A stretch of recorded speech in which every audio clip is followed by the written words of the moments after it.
Okay, I'm going to show you how to use double pointed needles. Double pointed needles are called double pointed needles because they have a point on both sides.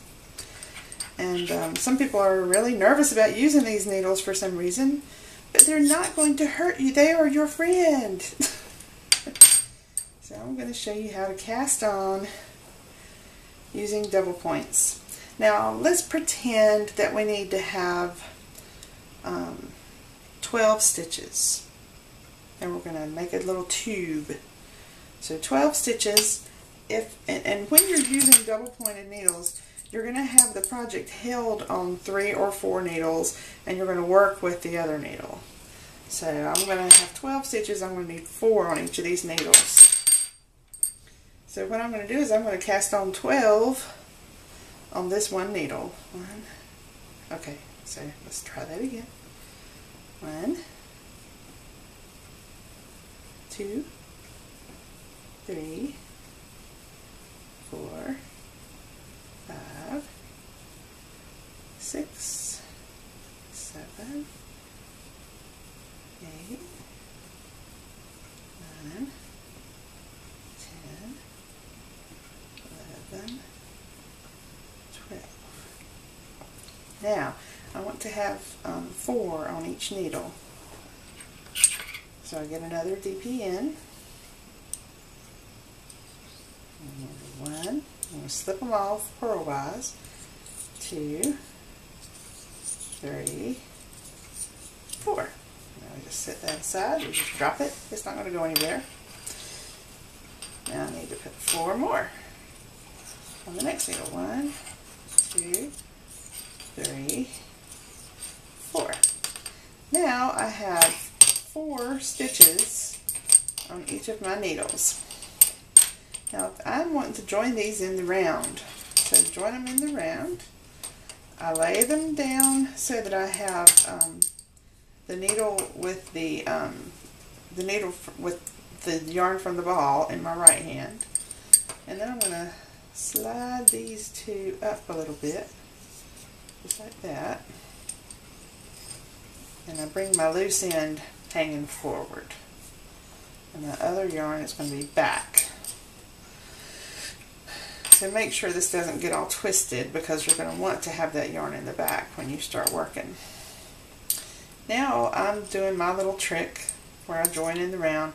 What I do is I get the last stitch that was over here, and I bring it to the right needle, and I get what was the last stitch on the right needle, and I take it over to the left needle. So they just swap spaces. They just trade. There. And then you can pull this tight and pull that tight. And now, some people like to use a marker, but I don't use a marker when I knit in their own DPNs, because this is my marker. When I get around to seeing this thing hanging down, that tells me I'm at the end of the round. So, okay, so now I'm ready to work. Now I'm wanting to knit every stitch, and this is why you need another needle. Your stuff is being held on the 3 needles, and now I'm ready to knit with the other needle. So I don't have to worry about all these other stitches. All I'm thinking about is these 4 right here. That's the ones I'm working with right now. So I'm using that needle as my left needle, and this is my right needle. So I just stick it in here, and I'm going to knit all these stitches. Knit, pull it forward, split that a little bit. So let's do that again. There, that's better. 1, 2, 3, 4. So I knit those 4 stitches, and now this one's empty. So now I'm ready for the next needle. Now that little thing, make sure that you grab this one. Don't grab that one, because then all your stitches will come loose. I've done that before. So make sure it's the empty needle that you're pulling out. And here's the other little trick I always make sure I do. Instead of trying to work with it back here, I bring this end in front of that needle there, and it just makes it easier to hold. Like that. So now I'm using this needle to knit these 4. And here you want to make sure your first stitch is pretty tight.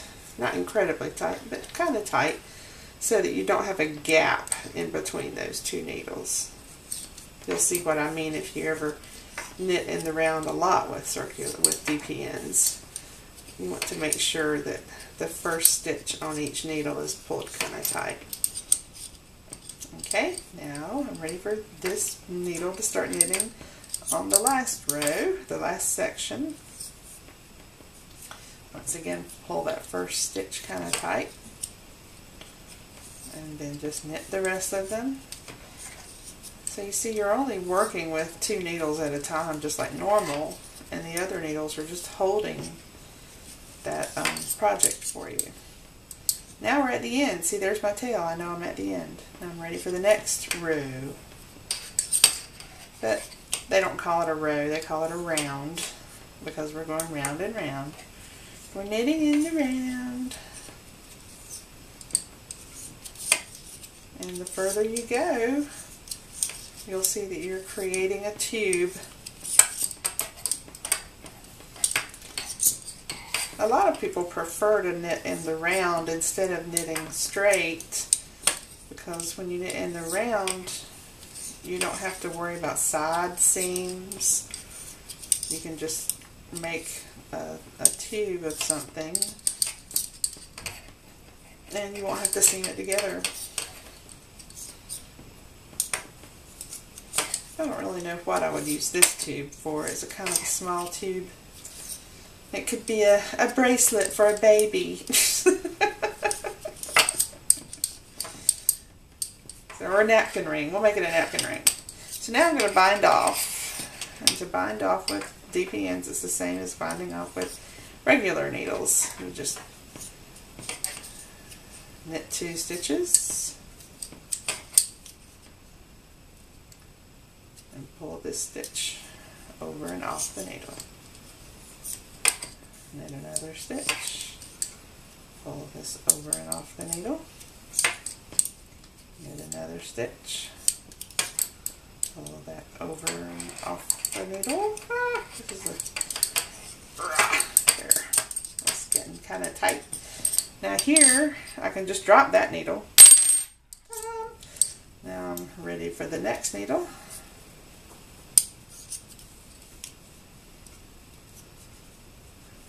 Pull that over, do the next stitch, pull that over, next stitch,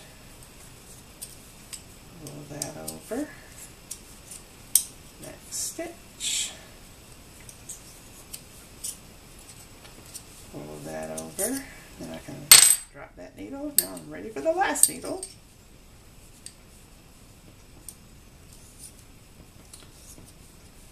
That, pull it over, like that, pull it over, like that, pull that over, make the last stitch, and I split the yarn. No!